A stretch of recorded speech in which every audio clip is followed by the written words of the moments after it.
Welcome back for day 26 of the 28 days of Black American History Month. Today I'm jumping in, I know I'm a little late. Today I'm jumping in though to discuss the United States versus Billie Holiday. I just finished watching it in the accompanied documentary and it was good. I recommend seeing it, first and foremost. The performances, were great. Andrew Day, I'm amazed. And I'm somebody who, I don't like seeing musicians in movies. Like, I don't like seeing singers act. I don't like it. I'm not a fan. Obviously, there are exceptions, Of course, Whitney was amazing in movies. Brandy can do no wrong in movies. There are certain people that I enjoy watching on the screen who are singers, but the fact that, I feel like it's become this, I don't know, people are just kind of sort of doing it for clout, I feel like a lot of the time. People obviously are in it for the money. People don't respect the craft. And, I feel like a lot of the time, some folks just feel like just because they like movies or just because, they've seen roles that they relate to, that they can just do it, that anybody can do it. And it's not true. I think it's disrespectful to the craft. And with Andra, she was amazing. She did the work. I remember also seeing her do a round table, and she kind of talked about it, like her approach to it was in that way, like she was not arrogant in any way, and she kind of also just worked from what she knew, which were, the vocal choices and the vocal work, and the fact that she sung in this movie, like, oh my God, which I already knew her voice was just insane, but hearing her speaking voice even, and just like the stuff that she was doing with that, and hearing her process in terms of just getting the voice down, just incredible. She sounded just like Billie Holiday. So kudos to her. And for this to be an introductory, role, like her first role, props to her. The cast, they had a really great cast. Trevante Rose, Trevante was in this one. And honey, I could watch Trevante peel paint off the wall. Okay, period. But to his, because I hate when folks limit good-looking folks from actually doing good work or from doing anything outside of the box they sort of put good-looking folks in. He did the work, and he did a great job. Evan Ross was in it, which before I even pressed, go on this thing, I realized, oh wait, his mom played Billie Holiday in Lady Sings the Blues. Oh my God. So I had that moment. He was good. Divine Joy, who I'm a fan of, from Dolomite Was My Name, which I loved. It was one of my favorite films of last year. I believe it came out either last year or 2019. I feel like it was last year. No, not last year. I think it was 2019. She was great. She played one of Billie's closest friends. What is that guy's name?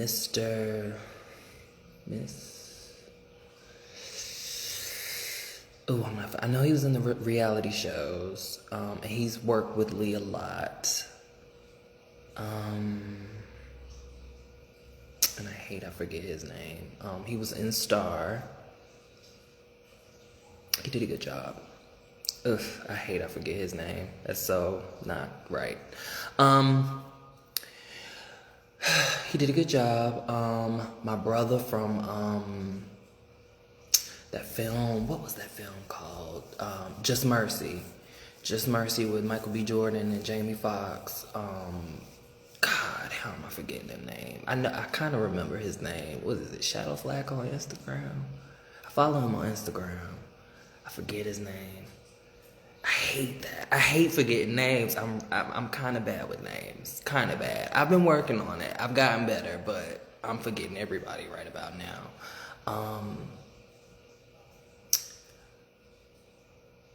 And that other brother's name is coming to me. It's like at the tip of my tongue. Anyway, they all did just an amazing job. My brother from Just Mercy, he's been blowing me out of the water since Just Mercy, which, you know, was a great film as well. Who else is in it? Tone Bell, child. Tone Bell. Tone Bell did that. His character, though, I couldn't stand his character after the fact, but it's a testament to how good of an actor he is. The cast was just amazing, y'all. You know, the story, I had no idea Billie Holiday was attacked by our government and the FBI in the way that she was because of Strange Fruit. I knew that there was some controversy, but I had no idea the magnitude of what she went through from performing that song.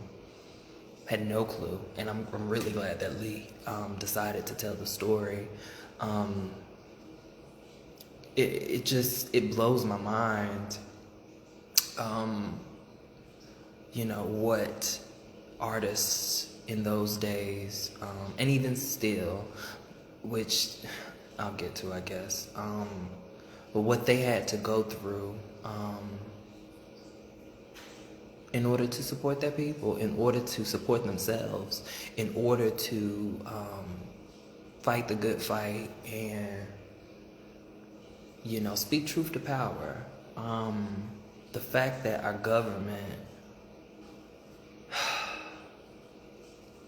attacked, and, you know, because Billie Holiday was, you know, she was not the only one. There were tons of people who were targeted by the government. You know, you have your Eartha Kitts, you have your Dorothy Dandridges, you have your James Baldwins, you know, maybe not Dorothy Dandridge. I know she went through a lot during that time, but that's neither here nor there. The fact, you know, that so many people were like blacklisted and like targeted and called communists and all sorts of stuff during those times, it trips me out. But to see, you know, in this film how hard it was for her, just even dealing with this, but also dealing with her own personal trauma. And I think we don't talk about that enough. I think that, you know, so much has happened to us within the past 400, 500 years. But with even in the last 2 years, so much has happened. So much traumatic stuff has happened. And I feel like, and it can't continue.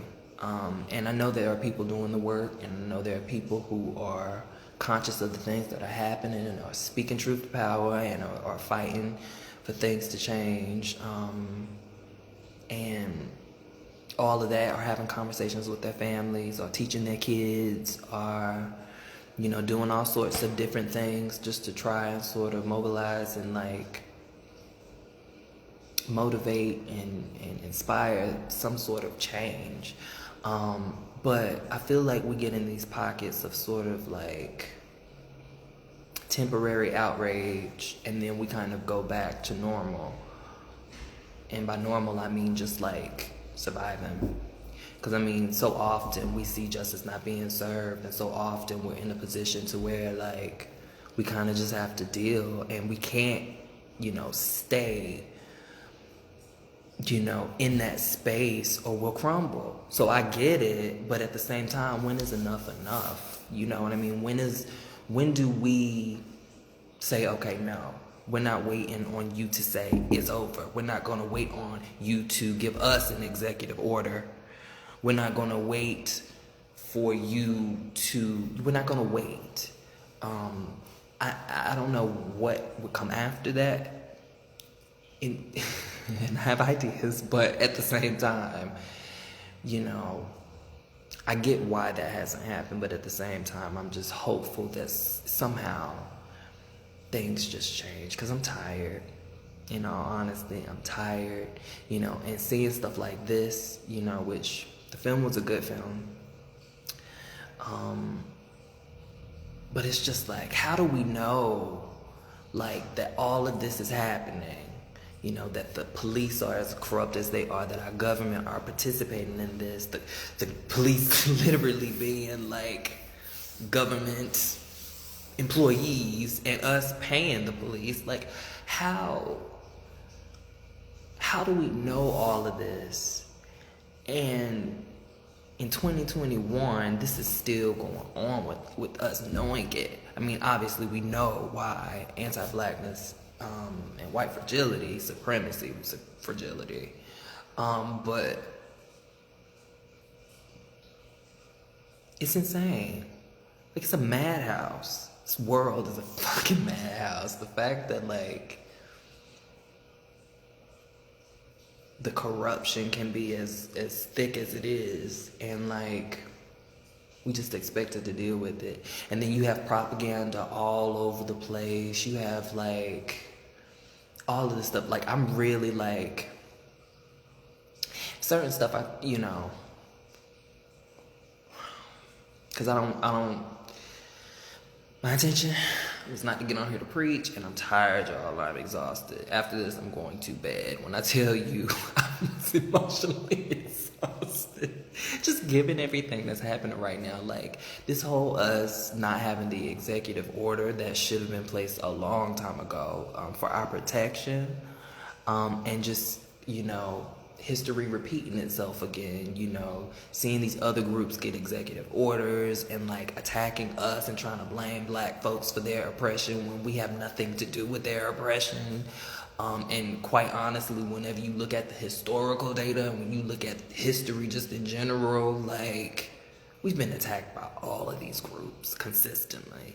But then even still, like, when you look into the fact that, like, a lot of these groups, a lot of these people even have gotten reparations, and, like, and it's not even like oppression Olympics thing. It's just speaking truth to fucking power. Like, we're in a position to where we can't keep allowing this shit to happen and not speak on it. Low key. I'm just exhausted. But, like, seeing her go through all of that stuff and, like,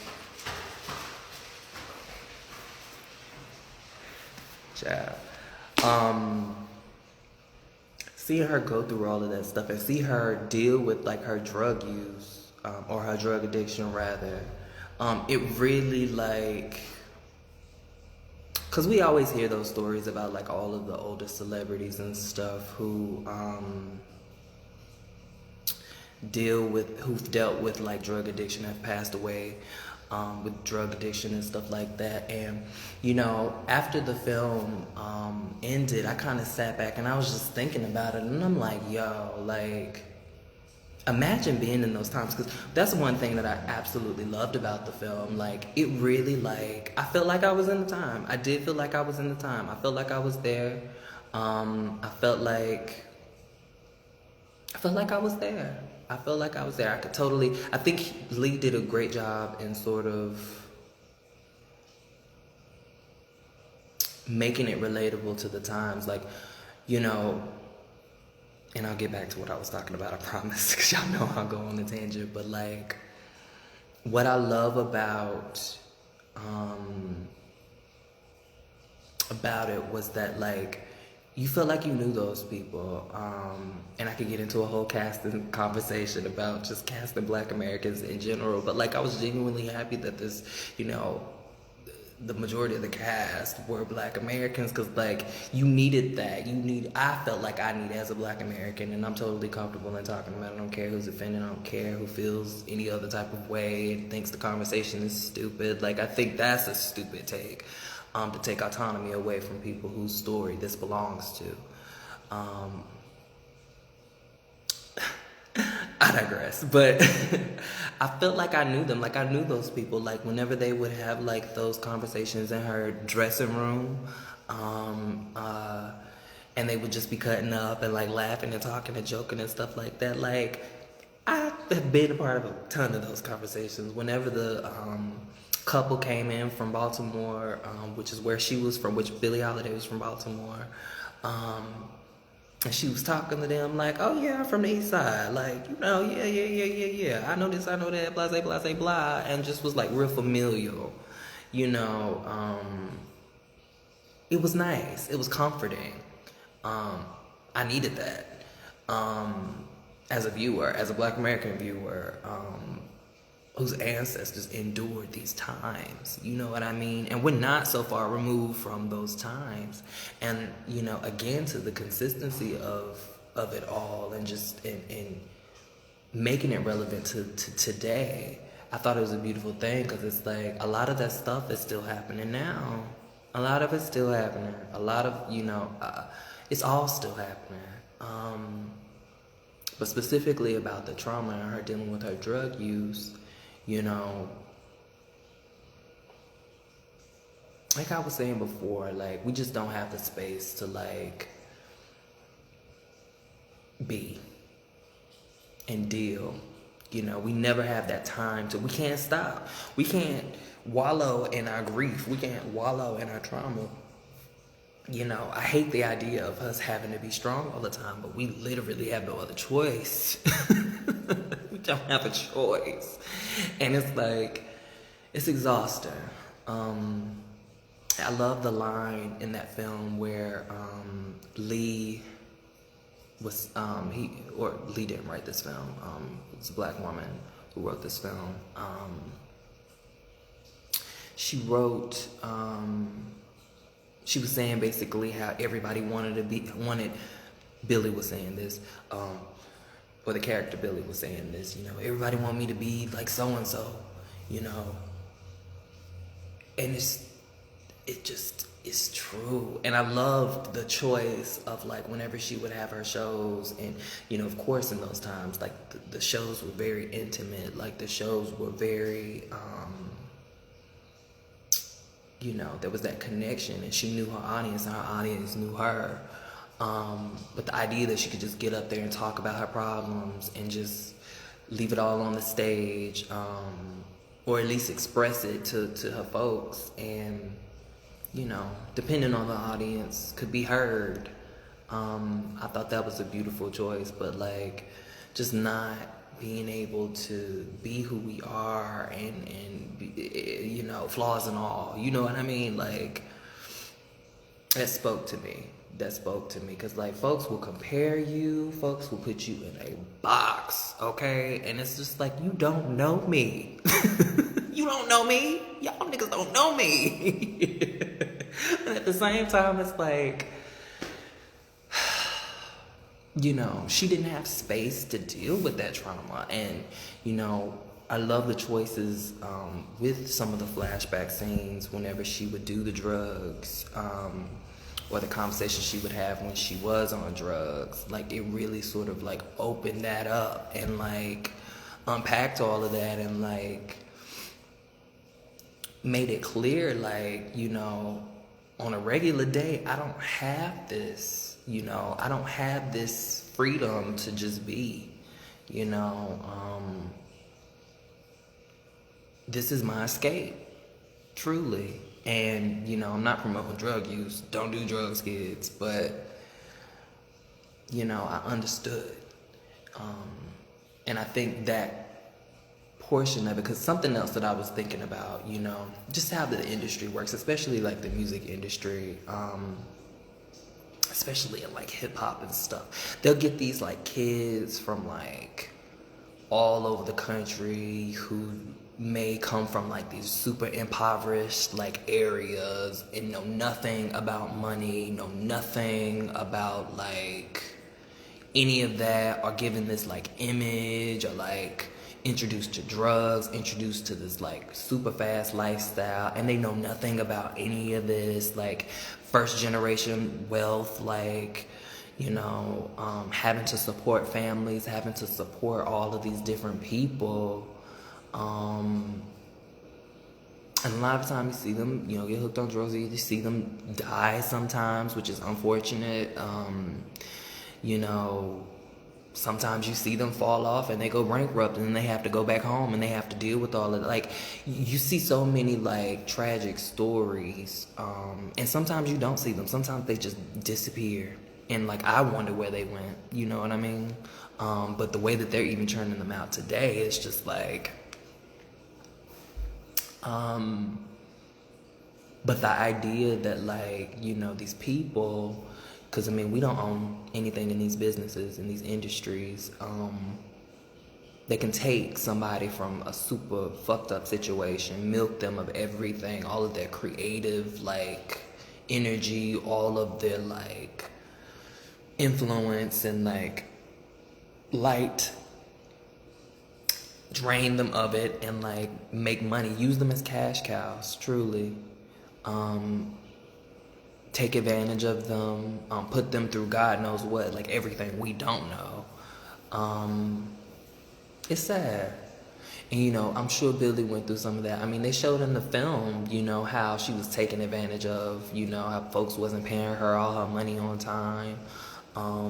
You know, I love the images of just like, you know, showing her interaction with men and romance and romantic relationships and just how varied that was, and her type that just ended up being super toxic a lot of the time. Just toxic ass men who were in it for what they were in it for, weren't necessarily always good for her, and like delving into how that could be. I thought it was beautiful. I mean, I would things, but you know, I thought it was a good film. I don't know.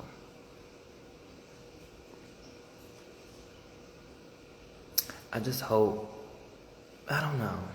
I hope things get better. Like, I was super exhausted after this, y'all. I'm tired right now. I was super exhausted. One thing that really got me, oh, child, I was balling. I haven't seen a lynching scene in a really long time, and the one that we saw caught me off guard. And that's all I say. It caught me off guard. Yeah.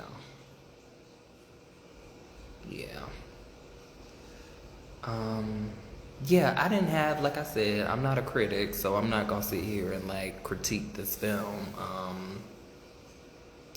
But I just feel like I'm glad that they show light on the participation of them, because a lot of the time, like, we talk about these things, but like we don't talk about these things. Like, we talk about these things in just like, I guess, this super like grandiose kind of a way, but at the root of it, like, there are people who are in power who are allowing this to happen, and a lot of the time we feel powerless, so we don't do much, or we do what we can, or sometimes we don't. Sometimes we just accept it, and I would hate for us to just accept it.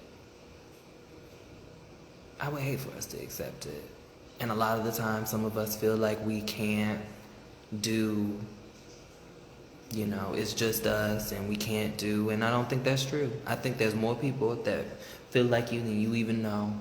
But at the same time, you know, I get it. I get all of it, and it's a really hard position to be in. It's especially hard whenever you have all these other people who are watching it happen, and who, something about racism, and I probably spoke about this before, but I'll speak about it again. Something about racism that just trips me out is like how you have people who speak against anti-blackness and speak against racism and talk this big game and you all this political jargon and like want to prove how not racist and how not anti-black they are.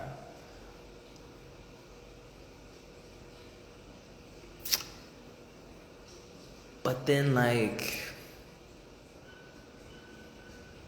I don't know.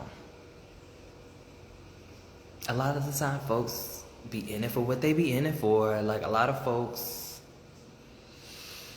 I don't know. You see a lot of people, I don't know. It's a lot going on this week. It's a lot in politics and, like, everything. It's a lot of shit going on right now. And it's just like, I don't know, people be in it for themselves. People be in it for themselves. Like, they'll talk all that game to not look racist and not to look anti-black, but at the end of the day, their actions speak differently, I guess is what I'm saying. And it's just like, you just sit there and watch. And you'll say all these things and you'll do all these things and then, like, try and use it to your benefit in some way. To, like, either capitalize off of it in some way or, like, you know, up your social capital. And it's just like, you don't care. You don't really care. Like, in your heart of hearts, you don't really care. Like, you're not losing sleep at night. Like, you ain't that kind of caring. Like, you might care a little bit, but you don't really care. I don't know. I'm not in no shoes, and they ain't in mine.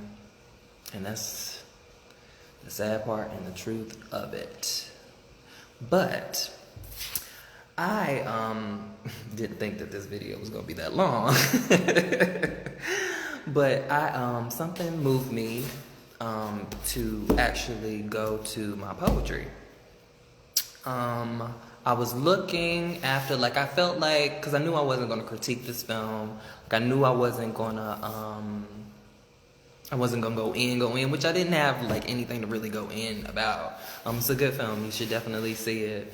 But I felt moved to, like, read some poetry, and I went to Mother Maya.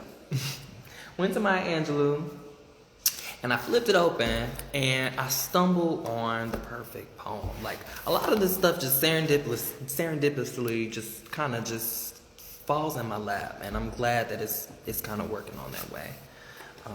Glad Spirit's working in that way. But this poem is called A Good Woman Feeling Bad. A good woman feeling bad.